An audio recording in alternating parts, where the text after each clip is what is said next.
यदि आपको ये वीडियो पसंद आए तो अपने दोस्तों के साथ अवश्य शेयर करें।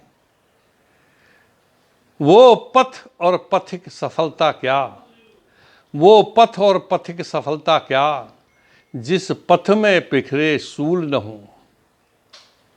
यानी कि वो रास्ता क्या है जिसमें चलने में आराम हो, अर्थात रास्ते में कांटे भी बिखरे हो। वो पथ और पथिक सफलता क्या, यदि पथ में बिखरे सूल न हो। और नाविक की कार्य कुशलता क्या, यदि धाराएं प्रतिकूल न हो।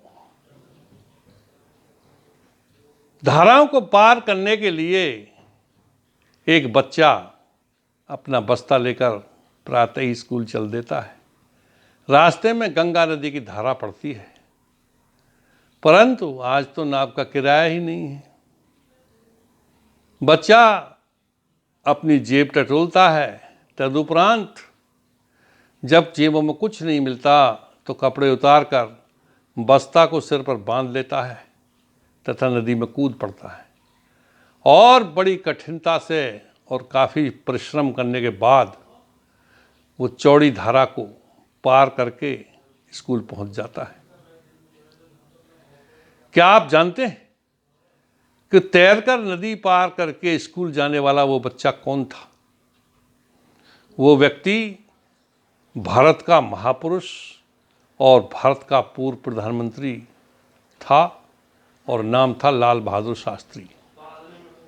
विनम्रता, सादगी और ईमानदारी का पर्यायवाची कहे जाने वाले लाल बहादुर शास्त्री का जन्म 2 अक्टूबर 1904 को उत्तर प्रदेश के मुगलसराय कस्बे में हुआ था।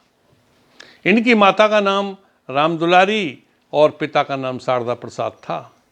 परिवार बहुत निर्धन था, यहाँ तक कि जिसका हम विवरण कर चुके हैं कि नाव पर उतराई को पैसे नहीं होते थे, तो शास्त्री जी को, लाल बहादुर को माता नन्हे कहती थी। नाव में तैर कर ही स्कूल जाना पड़ता था, क्योंकि बचपन में ही इनका पिता का साया सर से उठ गया था। परंतु जैसे तैसे ननिहाल और मामा की सहायता से इन्होंने बनारस तक पढ़ाई की और शास्त्री की परीक्षा उत्तीर्ण कर ली। जिस समय पढ़ाई के अंतिम दौर में थे, उसी समय सन 1921 में गांधी जी के नेतृत्व में भारत में आज़ादी के लिए आंदोलन शुरू हो गए थे और असहयोग आंदोलन चलाए जा रहे थे। उस समय पूरा देश गांधी जी के नेतृत्व में आंदोलन में भाग ले रहा था। यद्यपि देश में 2 दल बने हुए थे, गरम दल और नरम दल, परंतु गरम दल के जो क्रांतिकारी थे वो भी अधिकांश बातें गांधी जी की मान लेते थे। शास्त्री जी गांधी जी के साथ असहयोग आंदोलन में कूद पड़े और आज़ादी की लड़ाई में कई बार जेल भी गए। उधर क्रांतिकारी अंग्रेजों की सीधी हत्याएं कर रहे थे। तीसरे नंबर पर सुभाष चंद्र बोस विदेशों से दबाव बना रहे थे। चौथा नंबर विश्व युद्ध शुरू हो गया था। तब विश्व युद्ध में अमेरिका ने इंग्लैंड की बहुत सहायता की थी। अमेरिका ने भी लंदन में इंग्लैंड वासियों से कहा था कि अब आप भारत को आज़ाद कर दो। तो कुल मिलाकर चारों ओर से परिस्थितियां ऐसी बन गई थीं कि अंग्रेज़ों को भारत आज़ाद करना पड़ा और 15 अगस्त 1947 को देश आज़ाद हुआ और भारत के पहले प्रधानमंत्री पंडित जवाहरलाल नेहरू बने। भारत के मंत्रिमंडल में शास्त्री जी को रेल मंत्री बनाया गया, परंतु इन्होंने कुछ समय बाद ही एक रेल दुर्घटना हो गई थी। उस रेल दुर्घटना की जिम्मेदारी, नैतिक जिम्मेदारी लेते हुए नैतिकता के आधार पर रेल मंत्री के पद से त्यागपत्र दे दिया। अब लाल बहादुर शास्त्री की लोकप्रियता पूरे भारत में बहुत बढ़ चुकी थी। परिणाम स्वरूप सन 1964 में जब पंडित नेहरू की मृत्यु हो गई तो सर्वसम्मति से लाल बहादुर शास्त्री को भारत का प्रधानमंत्री बनाया गया। प्रधानमंत्री बनते ही इन्होंने जय जवान जय किसान का नारा दिया तथा सोच को इस प्रकार बनाया कि भारत का जवान और किसान यदि मजबूत होगा तभी देश तरक्की कर पाएगा और देश विकास की ओर बढ़ पाएगा। यहाँ तक कि एक बार ये अमेरिका गए, तब वहाँ के तत्कालीन राष्ट्रपति ने इन्हें गर्म साल भेंट की, तो शास्त्री जी ने कहा कि भाई मुझे ये गर्म साल मत दीजिए, मैं तो निर्धन मुल्क का प्रधानमंत्री हूँ, मुझे गर्म साल ओढ़कर जाने में शर्मिंदगी महसूस होगी। मुझे तो आप मैक्सिको खाड़ी के जो डॉक्टर नॉर्मन बोरलॉन्ग ने अच्छे वाले गेहूँ बनाए हैं, ज़्यादा पैदावार के गेहूँ बनाए हैं, उसमें से थोड़े गेहूँ दे दो। और वहाँ के तत्कालीन राष्ट्रपति ने इन्हें सुनहरा 64 और नरमा रोजा 2 प्रजातियाँ, अधिक उत्पादन वाली 2 प्रजातियाँ, थोड़ा थोड़ा बीज दिया। इन्होंने उस बीज को भारत में लाकर पूसा संस्थान, इंडियन एग्रीकल्चर रिसर्च इंस्टीट्यूट में बुआई करा करके थोड़ा बढ़ा करके किसानों में बांटा। तो भारत में सुनहरा 64 और नरमा रोजा की बम्पर पैदावार हुई। जहाँ किसान को 1 बीघा में 1 या 2 मन गेहूँ पैदा होता था, वहाँ 10-12 मन तक गेहूँ पैदा हुआ।